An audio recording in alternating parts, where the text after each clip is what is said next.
No sábado passado eu fui no cinema assistir ao filme Ainda Estou Aqui de Walter Salles com a Fernanda Torres. E depois que eu saí da sala do cinema eu percebi que eu precisava fazer esse vídeo.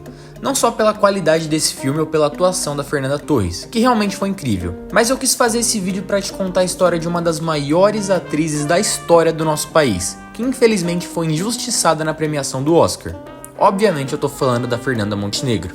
E esse vídeo vai ser um pouco diferente, já que eu nunca trouxe um artista nacional aqui pro canal. E se vocês gostarem eu posso fazer mais vídeos com outros atores aqui do nosso país. Infelizmente muita gente acha que o Brasil só tem ator meia boca, que faz novela ruim, mas na verdade é que nós temos grandes atores que muitas vezes nem são conhecidos. E seria um prazer imenso gravar um vídeo falando sobre eles. Então se você gosta desse tipo de conteúdo, se inscreve aqui no meu canal, que tá cheio de vídeo pra você assistir. Meu nome é Murilo Cafa e você tá no Por Trás das Câmeras. Arlete Pinheiro Monteiro Torres nasceu no dia 16 de outubro de 1929. E se você achou estranho o nome que eu acabei de falar, saiba que é o nome de batismo da Fernanda Montenegro. Ela cresceu em uma zona rural do Rio de Janeiro e seu pai era mecânico. Na sua infância ela era muito próxima da sua avó. Arlete estudou no Colégio Pedro II, famoso pela excelência educacional na época.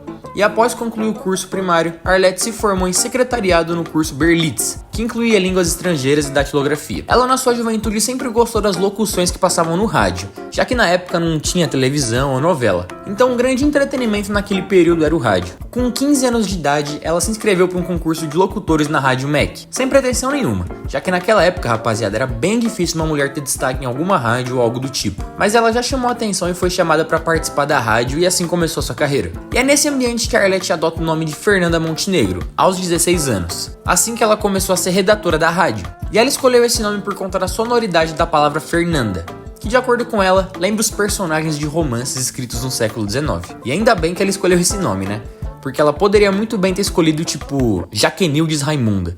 E sua história teria sido bem diferente, kkk. Nessa mesma época da rádio, a futura atriz começou a aprender outras línguas e lecionar português na Berlitz, para ganhar uma renda extra. Fernanda, nesse período, com seu trabalho, ingressou em um grupo amador de teatro, da Faculdade Nacional de Direito da UFRJ. E lá ela fez sua primeira peça chamada Nuestra Natasha, e por incrível que pareça, ela já começou a chamar a atenção. Em 1950, ela fez sua primeira grande peça, chamada Alegres Canções nas Montanhas, com direção de Esther Leão. Só que infelizmente essa peça não foi muito bem, e saiu de cartaz rapidamente. Mas nem tudo foi perdido, porque nessa peça ela conheceu um carinha extrovertido com um bigode fininho que viria a ser seu marido, o senhor Fernando Torres, que inclusive ele não sabia que seu nome verdadeiro era Arlete. Ela se casou no dia 6 de abril de 1953 com o Fernando, e o casal comemorou a união em uma pequena igreja católica de São Cristóvão. E o seu vestido de noiva foi emprestado de uma amiga porque a atriz não tinha condições financeiras para comprar um modelo novo. Pedreira, né, rapaziada? Mas enfim, no teatro a senhora Fernanda Montenegro começou a fazer história. Trabalhou ao lado de grandes nomes como Cacilda Becker, Sérgio Brito, Natália Timber em peças de enorme sucesso, como as de Nelson Rodrigues e as de Oswald de Andrade, que pra quem não sabe, são dois dos maiores dramaturgos da história do Brasil. Ela foi considerada a primeira dama da dramaturgia brasileira, e de fato é até hoje. Com a chegada da televisão, a atriz foi contratada para atuar em algumas telenovelas da TV Tupi, e continuou chamando a atenção, mas agora do Brasil inteiro. Ela participou de alguns teleteatros feitos pela emissora durante 10 anos, e nessa época ela começou a enfrentar alguns problemas na vida pessoal. Bom, o casal de atores começou a enfrentar problemas para ter filhos de forma natural, então eles começaram a fazer um tratamento de fertilização. E em 1962 ela teve seu primeiro filho, Cláudio Torres, que viria a se tornar um grande diretor brasileiro. E em 65 foi a vez da Fernanda Torres vir ao mundo, essa que talvez se torne a primeira atriz brasileira a ganhar um Oscar.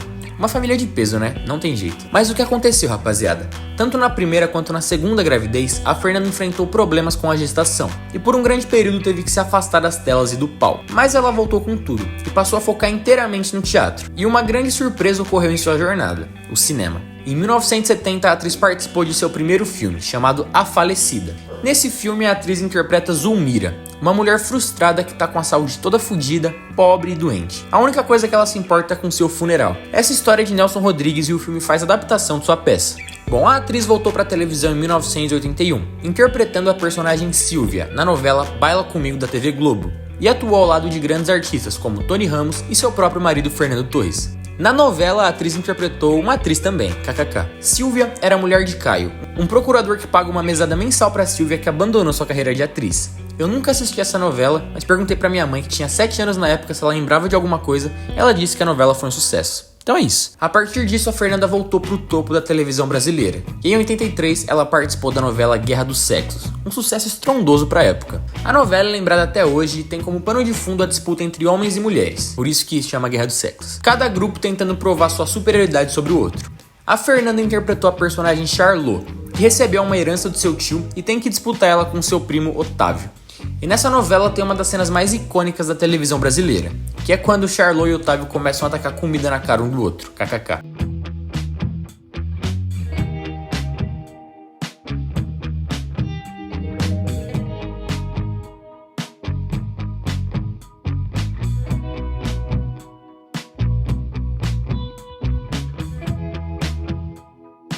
E vamos pular um pouco no tempo para 1998, onde a Fernanda Montenegro se consolidou como a maior atriz do Brasil com o filme Central do Brasil. Para quem não conhece esse filme, ele conta a história de uma senhora chamada Dora, que escreve cartas para pessoas que não sabem ler e escrever e manda pro correio entregar. Na verdade, deveria entregar, né? Porque essa velha mete o louco. Enfim, a senhora Dora é uma pessoa meio difícil de lidar, bem ranzinza, que tem um coração meio duro.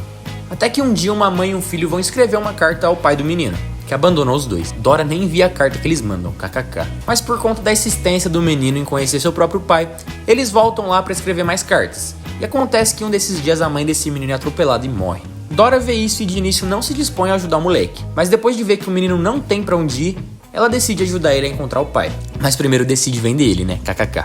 Eu não vou contar o filme inteiro porque eu creio que muita gente ainda não assistiu essa obra, mas o que eu posso dizer é que você sai do filme com os olhos suados. Enfim, o filme foi extremamente aclamado pela direção de Walter Salles e pela atuação fenomenal de Fernanda Montenegro, e recebeu diversos prêmios e indicações ao redor do mundo, e foi inclusive indicado ao Oscar de melhor filme estrangeiro em 1999.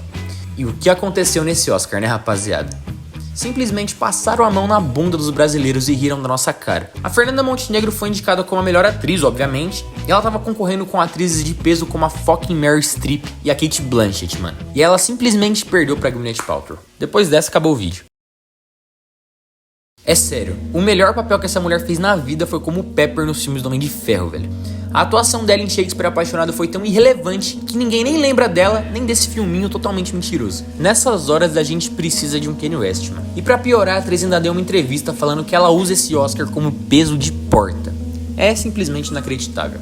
A Fernandona ainda participou de grandes novelas e grandes filmes como O Auto da Compadecida, e nesse ano ela entrou pro Guinness Book. A atriz alcançou o recorde de maior público em uma leitura filosófica pela apresentação de Simone de Beauvoir no Parque Ibirapuera que ela fez nesse ano, que inclusive era pra eu ter ido no Sesc assistir, mas o ingresso acabou em 2 minutos. Enfim, agora eu vou comentar aqui sobre seu último filme, Ainda Estou Aqui, de Walter Salles, que pra quem ainda não viu, eu recomendo que assista porque de fato é um bom filme. Nesse filme a atriz faz uma breve participação que já é o suficiente pra roubar a cena. Ela aparece na parte final e interpreta a personagem de Eunice, assim como sua filha, só que em fases diferentes da vida.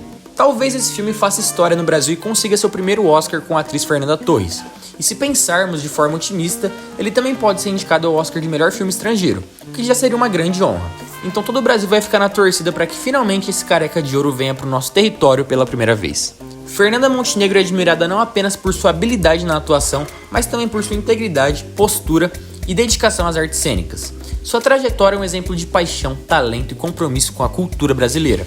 Ao longo das décadas, ela tornou-se uma verdadeira lenda viva, sendo constantemente homenageada e lembrada como uma das maiores artistas que o Brasil já teve. Bom, rapaziada, esse foi o vídeo. Eu espero muito que você tenha gostado. Eu peço para que você se inscreva no canal porque tá repleto de conteúdo igual esse vídeo que você acabou de assistir. Eu peço para que você também deixe um comentário aqui embaixo falando algum ator que você queira ver. E eu vou deixar meu Instagram aqui embaixo caso você queira me seguir em alguma outra rede social. Então é isso, a gente se vê numa próxima. Valeu!